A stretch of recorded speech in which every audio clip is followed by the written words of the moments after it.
हैं आप सब। पहले तो हैप्पी महाशिवरात्रि। हम एग्जैक्टली मंदिर के बाहर खड़े हैं, मतलब दर्शन करके आ चुके। अभी याद आया हमें कि हमें तो ब्लॉग भी बनाना था। लगभग 9 हो चुके हैं, हमने दर्शन कर लिया है और बहुत ही सुंदर दर्शन हुए हैं। आप सबको महाशिवरात्रि की हार्दिक शुभकामनाएं। शिव जी आपको बहुत बहुत बहुत बहुत डिवोशन दे एंड पेशेंस दे।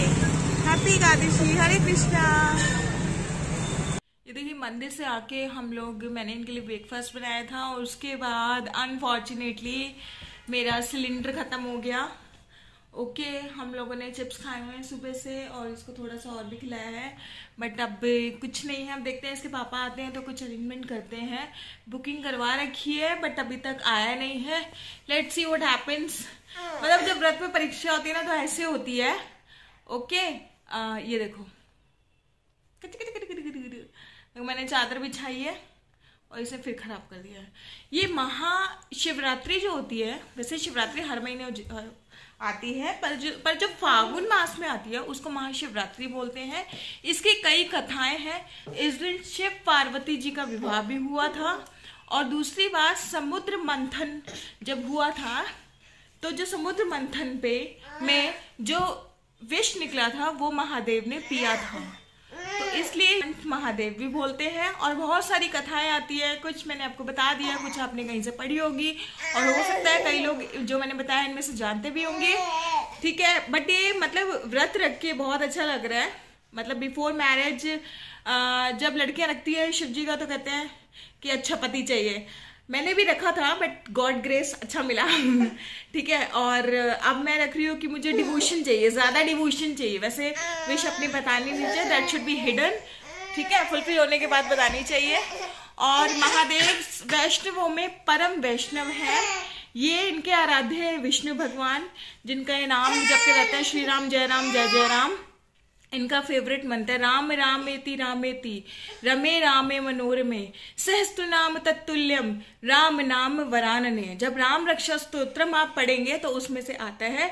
और आपको शिव जी से कृष्ण भक्ति चाहिए तो आप रुद्राष्टकम पढ़ सकते हैं। ये सकते हैं, इससे श्री कृष्ण भगवान की आपको भक्ति मिलती है। जैसे इनको देखो, जब द्वापर युग में श्री कृष्ण भगवान जी धरती पे आए थे, यशोदा माँ के पास उनका पालन पोषण हो रहा था, तो जो शिव जी थे इन्होंने पार्वती माँ को बोला कि पार्वती मुझे बहुत ही मतलब मन कर रहा है अपने भगवान से, अपने आराध्य से मिलने से। तो पार्वती माँ डर गई कि आप उन्हें मिलने जाओगे तो मुझे अकेले छोड़ जाओगे। तो कहते हैं नहीं, मैं तुम्हें भी लेके जाऊंगा। तो फिर मतलब वो गए। ठीक है, उन्होंने यशोदा माँ से, वो अघोरी रूप बन के गए थे, तो यशोदा माँ से बोला कि माता मुझे ना आपके बेटे, छोटे बेटा है ना जो आपका कान्हा जी है, उससे मुझे मिलना है। तो यशोदा माँ ने बोला नहीं, अभी सोया, अभी नहीं मिलने दूंगी मैं आपसे। तो वो क्या कहते हैं कि मतलब फिर वो निराश होकर, डिसअपॉइंट होकर चले जाते थोड़ी देर बाद। देखो अंदर वाले रूम में ना थोड़ी लाइट कम आती है। ठीक है, पर मैं इधर ही शूट कर रही हूँ कि वहाँ जाओ फिर थोड़ा सा बना होते हैं, बार बार मेरे पीछे भी भागता है। तो आज हम कहाँ थे कि यशोदा माँ के पास गए। यशोदा माँ ने बोला नहीं अभी बेटा सोया हुआ है। तो जब कृष्ण भगवान ने सुना ना कि मेरे मतलब महादेव आए हैं मेरे दर्शन लेने के लिए, तो वो तेज से चिल्लाने लग गए। तो यशोदा माँ को वहम हो गया कि भाई ये अभी तो ठीक है, अभी सो रहे थे, अब एकदम से चिल्लाने कैसे लग गया मेरा लल्ला। तो उनके साथ जो उनकी फ्रेंड थी, एक सखी थी, वो बोलती है यशोदा तुमने उस अघोरी को मतलब भगाया है ना, शायद ही अपशकुन हो गया, जाओ उसे बुला के लाओ। तो यशोदा माँ जाती है, बुलाती है। फिर जो महादेव जी होते हैं वो मतलब दर्शन पा लेते हैं कृष्ण भगवान का और धन्य हो जाते हैं। तो यशोदा माँ कहती है भैया तू तो जादूगर है, आज से तू हमारे ही यहाँ पे रहेगा।